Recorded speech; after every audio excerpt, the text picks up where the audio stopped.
aí, como que foi... como que você chegou no governo Bolsonaro? Porque você falou que foi o Ernesto que te indicou? Não, o Ernesto me mandou para a UEA. Ah, é verdade. Quem te indicou foi quem? Pro Bolsonaro? Foi o seguinte, eu e meu irmão, a gente é professor da Universidade Federal de São Paulo.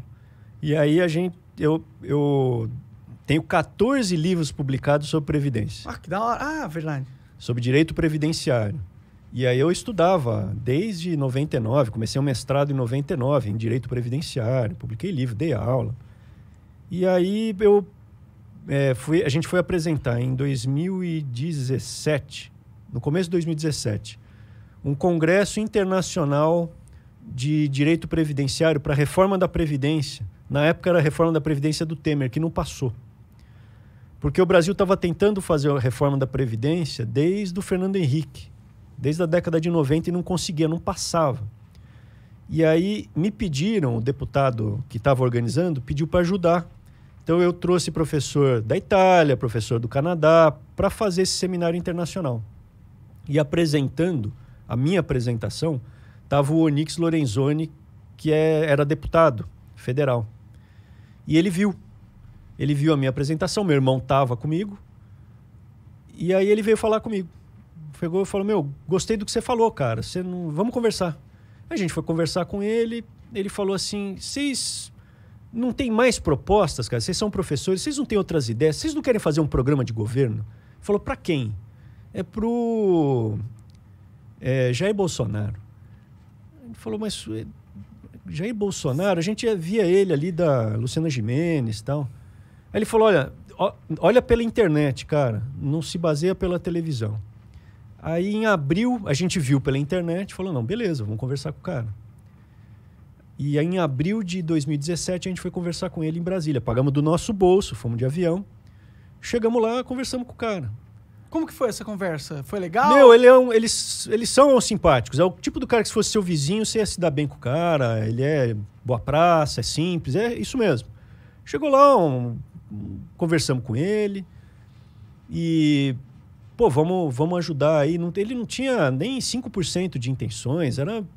Ninguém imaginava, né? Não tinha. E aí o meu irmão, a gente começou a olhar, falou, pô, existe aqui uma possibilidade, porque isso que está acontecendo, você lembra na época, tava muito movimento de rua, todo mundo indo para as ruas. Falou, meu, esse cara vai ganhar essa eleição. A gente analisou, é professor, né, cara? Professor é pago para pensar. Sim. A gente avaliou, falou, esse cara vai ganhar essa eleição. E a gente foi conversar com ele, ele falava o que a gente... visão, hein, cara? Porque realmente... Não, cara, foi, a gente... Acertou em cheio. E aí fomos conversar com ele, é para acabar com esse sistema podre? É. Aí a gente mostrou a foto das famílias, né? Das esposas, tal, filhos. De vocês? Falou, a gente vai botar nossa família na reta. É para fazer mesmo? Sim, eu dou minha palavra de honra militar. Disciplina militar. Apertou nossa mão, pô, vamos entrar, vamos nessa. Aí a gente foi ajudando, ia nos programas com ele ia no programa, a gente falava para ele, né, as coisas. Assessorava, né? Sim. De graça. A gente dava apoio científico a ele. Não eram... A gente não era político, não era pessoa pública. Sim. Eram professores. E aí, tanto que na Federal, na universidade, quando descobriram que eu estava dando apoio... Porque aí o Onyx chegou no Congresso e falou, por que os irmãos Weintraub e o Jair Bolsonaro... Planou vocês. Pô, aí, isso era junho de 2017. Em julho, chegou processo administrativo contra mim na Universidade Federal. Pra você ver o sistema já ali, né? E aí, processo sigiloso inquisitorial. Eu não pude ver o processo. É complicado, complicado. E aí o processo seguiu... Tem um gato aqui embaixo. Sim, falei que eles gostavam de aparecer. E aí o processo... Enfim, eu tive meu carro riscado. Aluno falou que tinha que me arrebentar. Aí eu processei. Processei e ganhei. Tinha uma aluna que ainda falou assim, pô, é bom professor, mas como tá com o Jair Bolsonaro, é um fascista, não sei o quê. Processei e ganhei. A aluna até assistia a minha aula, cara. Ela gostava de você. Eu falava, meu, você já formou comigo, cara. O que você tá fazendo na minha sala? Ela falou, não, é que eu tava sem nada para fazer, porque não teve a aula do outro professor. Aí eu vim aqui. Então ela gostava muito. É o maior elogio que um professor pode ter. A aluna não tem o que fazer, que ela podia jogar joguinho, namorar, fazer o que quiser. Sim. Ela tava na minha aula, cara. É um puta elogio, E mesmo. depois ela me xingou ali por causa disso, questão política. E aí, 2017, 2018, a gente foi com o Onyx, o Bolsonaro, os 3 filhos, para Taiwan, para a Coreia do Sul e para o Japão, para falar com o ministro da Educação, para ver os ministérios ali, questão de ciência, tecnologia. Uhum. E fomos com eles, cara, pagamos o nosso bolso, não teve nenhum dinheiro Então, vocês público. realmente estavam engajados ali. Tava, não, e acreditando. quando a gente foi, quem que tava com ele? Era nós, cara, era o Onyx, eu, meu irmão e ele e os filhos, cara. Pode crer. A gente ficou em hotelzinho, simples. E aí a coisa foi andando e, de repente, ele foi eleito. Antes dele ser eleito, eu ligava para as pessoas, eu tô dando assessoria aqui pro Bolsonaro, a parte de previdência, outras áreas, você não quer me ajudar? Professor. Os caras, você tá louco, esse cara aí? Quando ele tava próximo de ganhar, esses caras me ligavam, nosso candidato, cara, tô contigo. Caralho. Aí, quando ele ganha, a gente vai para Brasília, no governo de transição. Uhum. Eu fui o coordenador da equipe de previdência do governo de transição. Uhum. E aí, depois, teve a reforma da Previdência que passou. Desde da década de 90. O Brasil estava quebrado por causa da Previdência. As pessoas não sabem.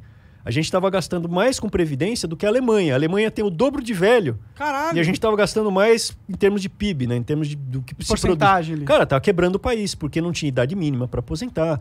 E não era o pobre que estava arrebentando. Tanto que a reforma abaixou a alíquota para o pobre. A reforma que a gente fez, o pobre pagou menos e quem ganha mais, o rico, pagou mais. Entendi. E a gente fez isso. Só que não tinha uma idade mínima. Então o pobre aposentava com 60 e 65, porque não junta tempo de carteira de trabalho. E quem era rico aposentava com 48. Porque começava a trabalhar mais cedo, provavelmente. E tinha dinheiro para contratar advogado. Ah, entendi. Eu, como advogado, fiz aposentadoria de cara com 46 anos, porque ele juntava documento que trabalhou lá com o pai na roça e aposentava. Meu irmão, o cara tinha dinheiro, era um contador, tinha dinheiro. Mano. Pode crer. E o pobre não tem isso aí. Então é sacanagem com o pobre.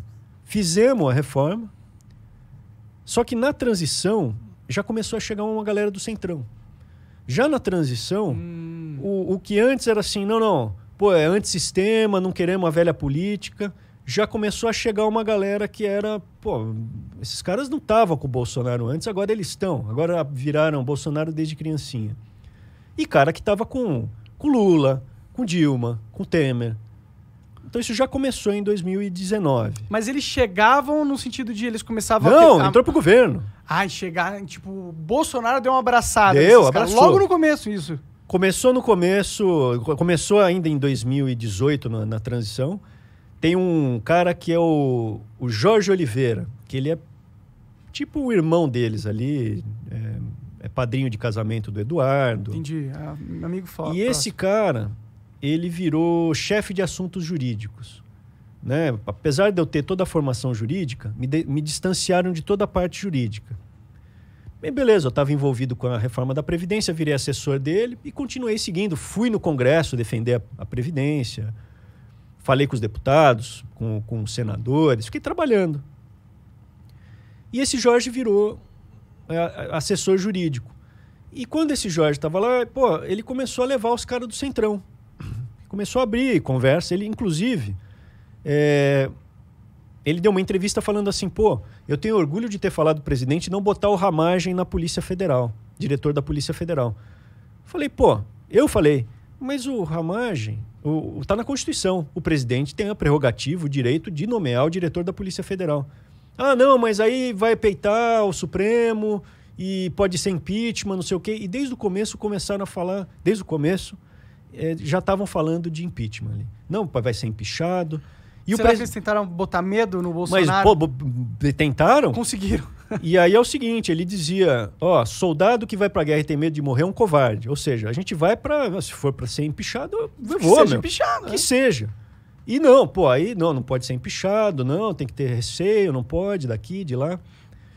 E havia uma militância conservadora aí de direita, né? O que é o conservador, mano? O que você tem de conservador? Conservador é o cara chato. Não, conservador é o cara normal. Conservador é o cara que quer ter a casa dele, a família dele, o trabalho dele, Natal, religião dele, se ele quiser ter religião, se não quiser, não tem. E o conservador, ele é normal. Quando os tempos estão normais, ele some. Quando os tempos estão anormais, ele surge para batalhar. A gente viu aí o estrago que o PT causou. Eu e meu irmão, a gente tinha nossa vida confortável. Eu tinha sido advogado, tinha juntado dinheiro. Meu irmão tinha trabalhado no mercado financeiro. A gente estava aí dando aula, numa boa vida confortável. Só que aí estragaram o Brasil. Estragaram o Brasil. Você lembra disso? Estragaram. A gente falou, vamos partir para essa, vamos participar disso daí. E aí ele começa com esse lance do Jorge. O Jorge, depois virou ministro.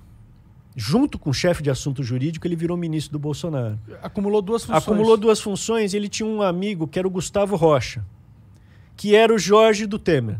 Era o similar do Jorge do Temer, que era também chefe de assunto jurídico e ministro. Uhum. Inclusive, na posse do Jorge, ele vai lá e fala assim, tá aqui o Gustavo Rocha, meu amigo.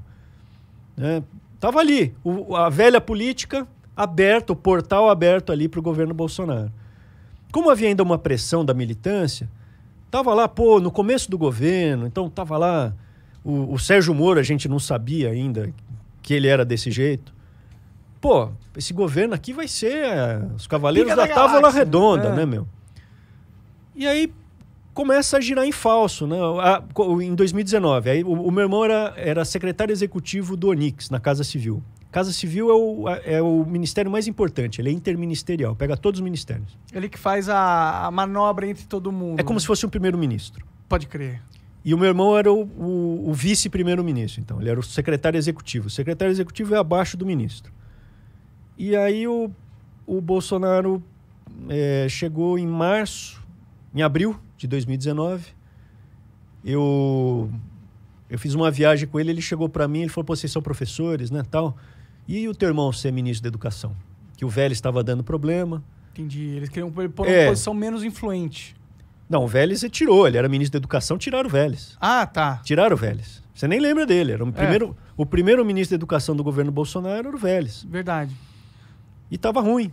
Tava ruim, tava dando problema. Por que tava ruim? Você sabe? O cara não administrava, entendeu? O MEC é gigantesco. Ele tem lá 300 mil funcionários. 300 mil funcionários. Nossa, gente pra caralho. Gente pra caramba. São todas universidades federais. São todos hospitais universitários. É o tamanho de uma grande empresa tipo Microsoft. Eles têm isso aí de funcionário, né? É o tamanho do exército, cara. Sim. E 150 bilhões de reais de orçamento. Você tem o FNDE, que dá dinheiro para ônibus, para creche, não sei o quê, 50 bilhões de reais. É muita grana. E o cara não estava administrando, enfim, estava lá dando problema bastante.